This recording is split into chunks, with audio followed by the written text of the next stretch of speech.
అవి నడవలేకపోవడం అంటే వెన్నెముక దెబ్బ తిని నడవలేకపోవడం అనేది ఆ దెబ్బ తీవ్రత బట్టి ఉంటుందా, లేకపోతే సాధారణంగా వెన్నెముకకి చిన్న చిన్న దెబ్బలు తగిలి మన ఫిజియోథెరపీ ద్వారా రికవరీ అంటే ఆపరేషన్ తర్వాత ఇప్పుడు మనకి రికవరీ రిహాబిలిటేషన్ అంటే రికవరీ ఛాన్సెస్ ఉంటాయి? ఇప్పుడు మనకి వెన్నుపాము ఉంటుంది, మెదడు నుంచి వస్తుంది వెన్నుపాము. ఎక్కడైతే ఇంజురీ అయిందో అంటే ఏ లెవెల్లో, మెడ దగ్గర ఇంజురీ అయిందా, మెడ కింద ఇంజురీ అయిందా, లేకపోతే నడుము దగ్గర ఇంజురీ అయిందా, ఇంజురీ అయిన భాగం కంప్లీట్గా కట్ అయిందా, లేకపోతే కొంచెం కొంచెం కట్ అయిందా, ఆ సిగ్నల్స్ పాస్ అవుతూ ఉంటాయి. దాన్ని బట్టి చూసుకోవాలన్నమాట.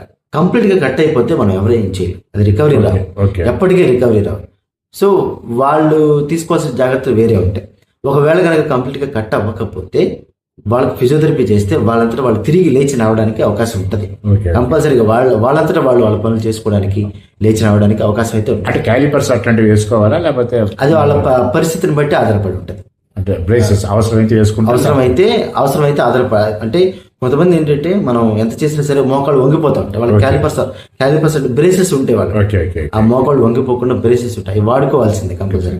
అది వాళ్ళ పరిస్థితిని బట్టి ఆధారపడి ఉంటుంది.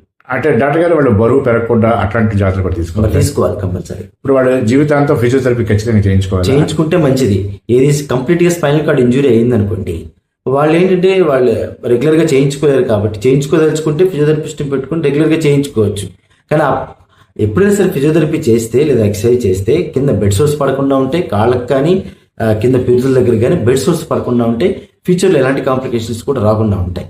ప్లస్ మోషన్ యూరిన్ రెండు ఫ్రీగా పాస్ అవ్వడానికి కూడా మనకు అవకాశం ఉంటుంది.